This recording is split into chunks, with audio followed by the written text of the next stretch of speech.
guitar is a ubiquitous instrument in the Latin America, and there are many different composers who has written for guitar, such as Villalobos, Ponce, Barrios. If you don't play guitar, these names might not be as familiar, but these names are very, very common name among guitars. But we never really heard any much classical music, let alone guitar music, that is from Haiti. So I came across this Haitian guitarist composer, and I find his music very beautiful and exciting. So this is why I would like to talk about him. First, I'm going to play a little bit of music for you so that you kind of get the sound of what this music sounds like, what is the style of this composer.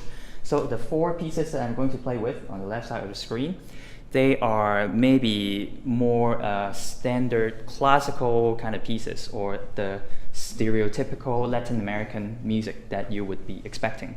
And then after playing those short pieces, I will be talking about the life and some music analysis of the composer. Well, I haven't said his name yet, have I? His name is Franz Casus, and I'll try my best to pronounce all these names that I'm still learning how to say. So Franz Casus is the person I'm trying to introduce to you. So I'll try to talk about his life and explain his music, and then I will end with a suite that he wrote, consists of 4 movements, which are his version of what Haitian music should sound like.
can actually dive into talking about Casseus music, we should talk a little bit about Haiti.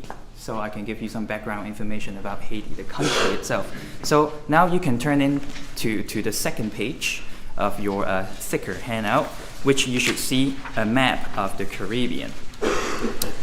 So you can see that Haiti shares the same island as the Dominican Republic and surrounded by other countries that you might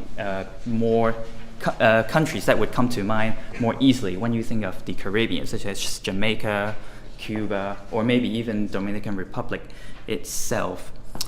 The official language over there is French and Creole. And Creole, you can think of Creole as a language that is created by blending different languages. And as I explain the history, you will see what different cultures, what different languages has created the Creole language.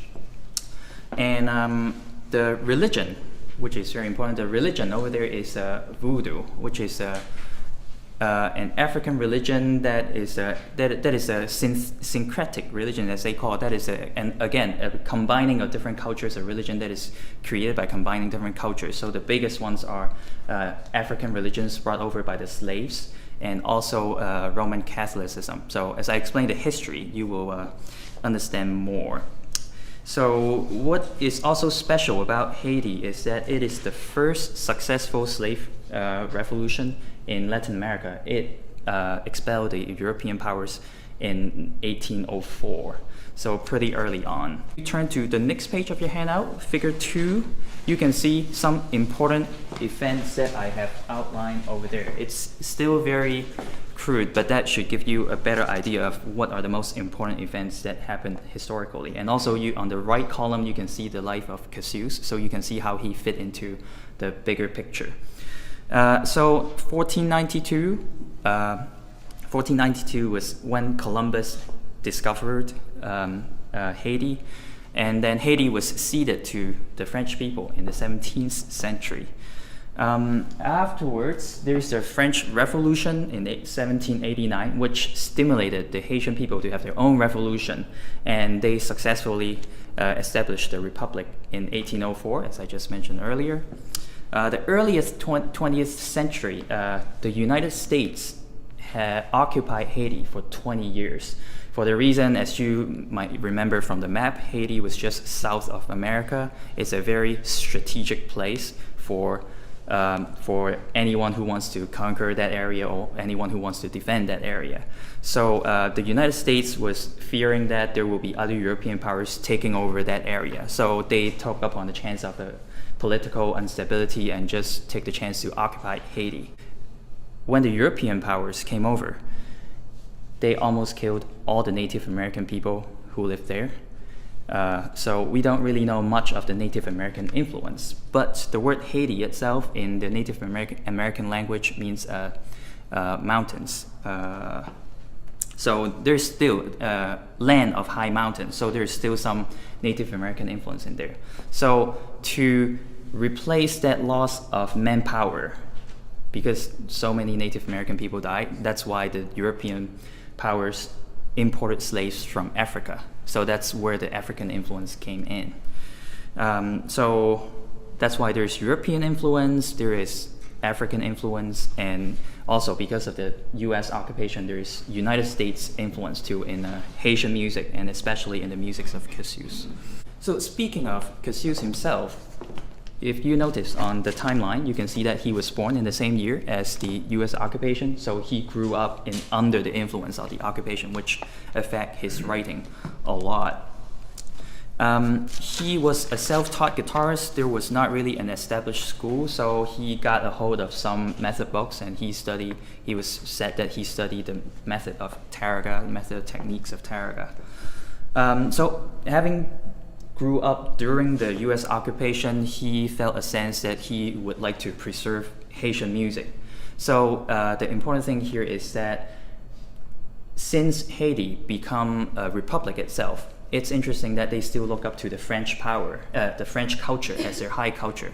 So they were suppressing, the government was actually suppressing anything that has to do with Africa, even though it's almost a 100% African descent country. So a lot of African voodoo influence were suppressed in the 19th century. But because of the US occupation, Haitian elite and composers, they start to think about, we cannot resist this occupation physically, so let's try to culturally preserve what we have and resist it that way. So they actually start looking back into their African heritage and African influences. And that is a way to fight the white oppression that they face. So that is why Casseus' influence, he tried to use a lot of voodoo musical influence in his music. So he was in Haiti, but as a guitarist, as a musician, he probably was feeling somewhat limited, the opportunities over there. So he actually moved to the United States in 1946. And then he pretty much stayed there till his death in 1993. So to a certain extent, we can call him an American guitarist too. But his musical style will define him as a Haitian composer, guitarist. So he did a lot of things when he was in New York. He taught and he toured. Most notably, he toured with the popular singer Harry Belafonte in mid-50s. He recorded 3 albums while he was in New York. If you flip to the next page of your handout, Figure 3 will show you a couple of the pictures of the album covers that he did. And of course, as a guitarist, he was performing too. So the next figure in your handout, Figure 4, has some concert reviews, concert programs, or posters. I think the most special one might be he played in Carnegie Hall, and he was the first black guitarist who played in Carnegie Hall.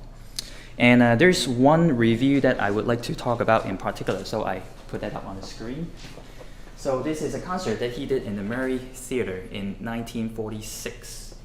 The December concert was devoted to the guitar alone, Franz Casus of Port-au-Prince, Haiti, being the soloist.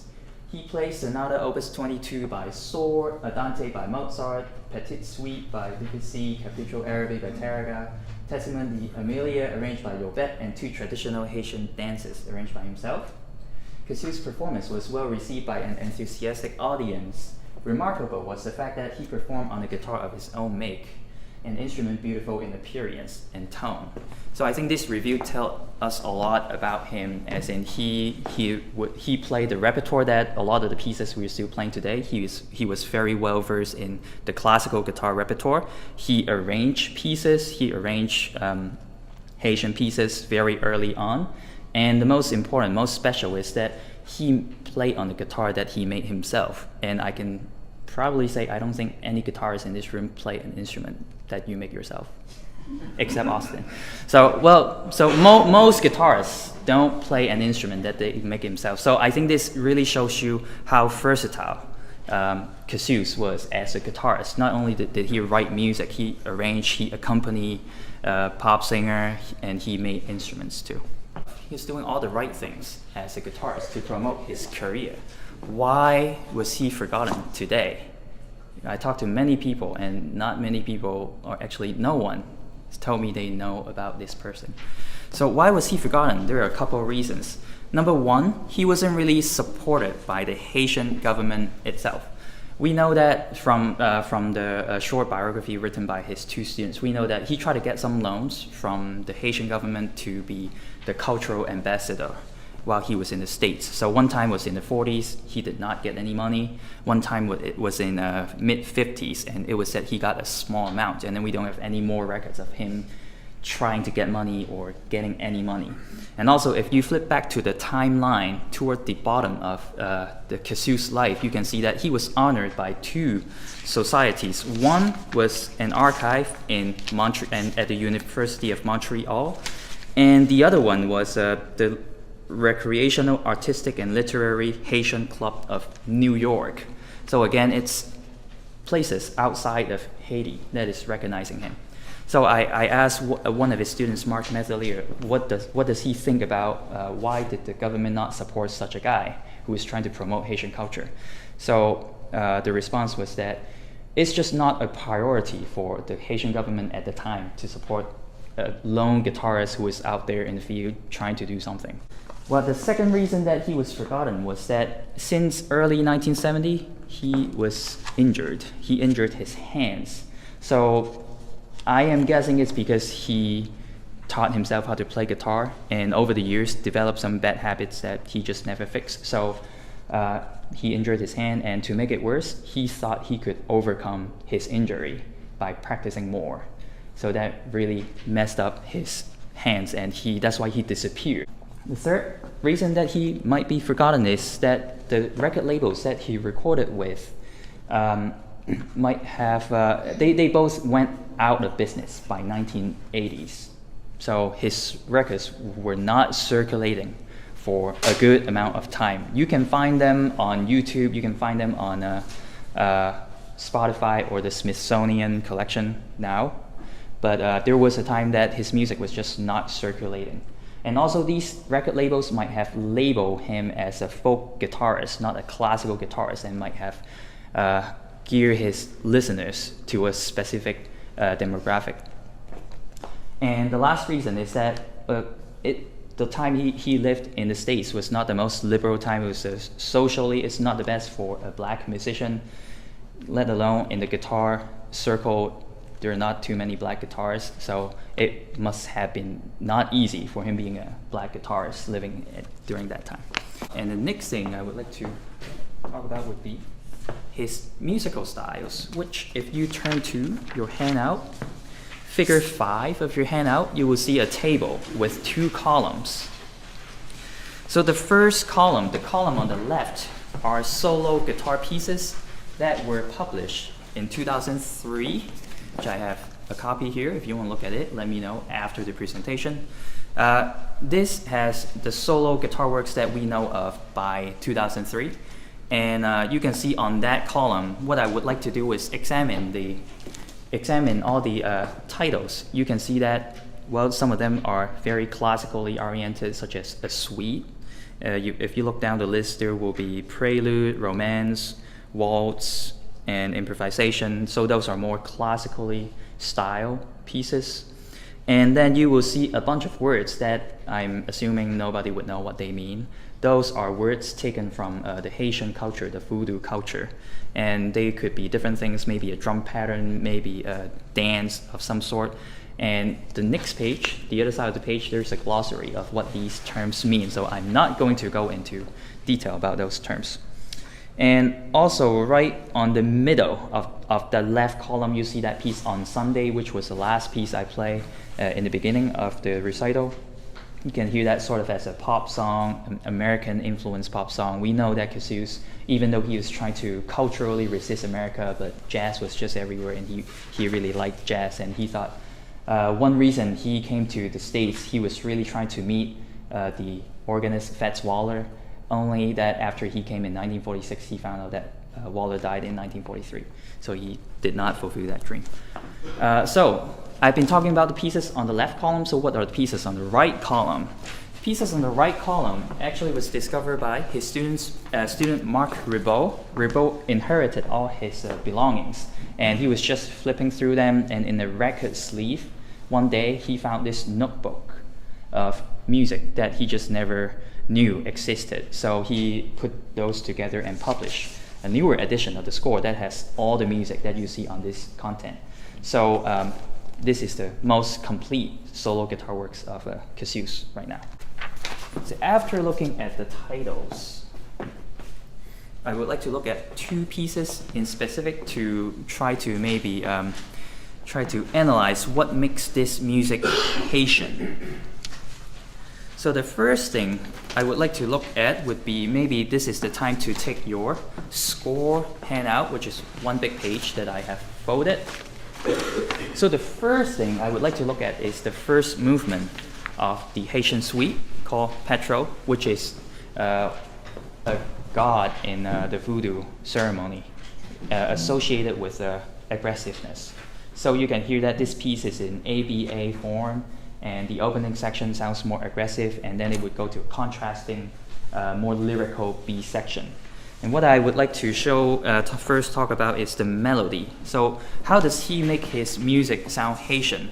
I have bracketed a section of the melody at the bottom of the first page. So you can see that melody sounds something like this.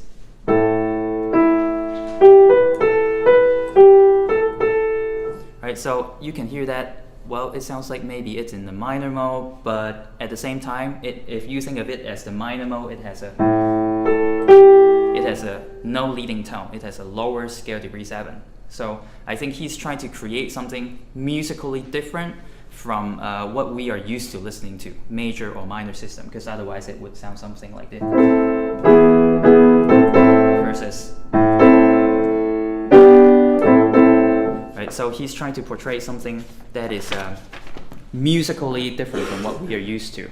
If you look at the pitch collection of those sections, you might, as a classically trained musician, you might want to call them as Aeolian mode or Dorian mode, but you see that on the slides, I put them in quotes because we shouldn't be thinking of these modes represent Haitian music. So the pitch collection is like a mode, but I think the more important idea here is that how does he try to portray something that is musically different from what we are used to in the major minor mode system. And if you turn to the third page of the score, measure 63, I thought it's quite interesting, measure 63, where there is a chord that has E in the bass and a G sharp. So over there, so the piece is still centered around A, so that over there you can see that he harmonized the melody with a G sharp, with a tonal harmony, something that tries to set up, oh, this is the 5 chord that would lead to the A minor chord that is on the downbeat 2 measures later. But to harmonize that melody, to harmonize that lower scale degree 7, he would use a augmented triad over there. So again, he's trying to set up, maybe this is a 5/1 cadence that we're used to, and then right after he put a chord that is harmonizing the lower flat 7. So I think he's playing around with us, trying to set up something, set up some expectation, but then he resolves it differently. So this is about the melody and the form, but I think the most important thing, the most significant feature that make this music Haitian is about the rhythms. So if you look at now the page 2 of your score handout, you can see there are mainly 3 kinds of rhythms that make up the piece, and these rhythms actually make up almost all his works, and I categorize them. The first one is maybe one that looks like measure 25, which is a 3 against 2, 3 beats over a duple meter. And then the second one would be like measure 22. He has triplet, 8th note triplets, and then he play around with that, compare that to measure 26, the end of the first system, just 8th notes. So he switched between these kind of 8th notes a lot. And then also, if you look at measure 37, measure 37 is a very standard Caribbean rhythm. Some people call it the cinquillo, so it's da da da da da da da da da, that's very Caribbean rhythm. So his music is mainly made up of these 3 rhythms. And from this one book, written by ethnomusicologist Harry Kuhlander, he collected 126 melodies from voodoo ceremonies. And I found that, wow, all these 3 kinds of rhythms are actually is so prevalent in those melodies. So if you go back to your thick handout, the next page of your handout, you can see some sample melodies from 126 melodies. So that should be figure 8. And what I find special is that of the 126 melodies, you don't really see all 3 kinds of rhythm being used together. Some of the melodies use 2 of those patterns. So what I want to say is Casseus used all 3 rhythms in any of his pieces. So his compositions is a stylized version of what he think would portray Haitian music. And of those 3 rhythms, I think the most important one is the 3 against 2 rhythm. That is the one that is most associated with African culture. That is a cross rhythm. And from a different book, I have found some drum patterns from voodoo ceremonies. So this particular drum pattern or dance is called the Yanfayu. And you can see that, well, it's a little small, but you can see that this top line over here with the red arrow is in a triple meter, 1 and a 2 and a 3 and a 4 and a 1 and a 2 and a 3. So this is in triple. And this line over here with the green arrow is a bell pattern that is in duple. So it's So you can see that all these drum patterns, a lot of these voodoo drum patterns have two different meters going against each other all the time. So it's not as easy to play that on guitar just by one person. So I think his strategy was to switch over different patterns whenever he wants to. The next thing I would like to discuss is talk more about the cinquillo rhythm. So that Caribbean rhythm that is usually notated one of the two ways on here. So this rhythm is said that in Haiti, musicians would actually play this rhythm, but not exactly like how it's notated. So this is an interesting idea. If you play some jazz, you might know that, oh, this swing eighth notes, how do you actually play it? Some people notate it as triplets, but some people, they say you actually have to listen to a lot of different kinds of music, or maybe that particular kind of swing, or that particular kind of bossa nova to get the correct groove. So what I'm trying to say is, this rhythm, as notated, is not what it sounds like. And Casseus actually made a recording of how this would sound like. So if you flip back to the score handout, to the last page, you will see a score that is printed sideways. That is the fourth movement of the Haitian suite. And I'm going to play you a recording of Casseus himself playing this rhythm. So you can see how did he play this rhythm, even though it's notated as the cinquillo.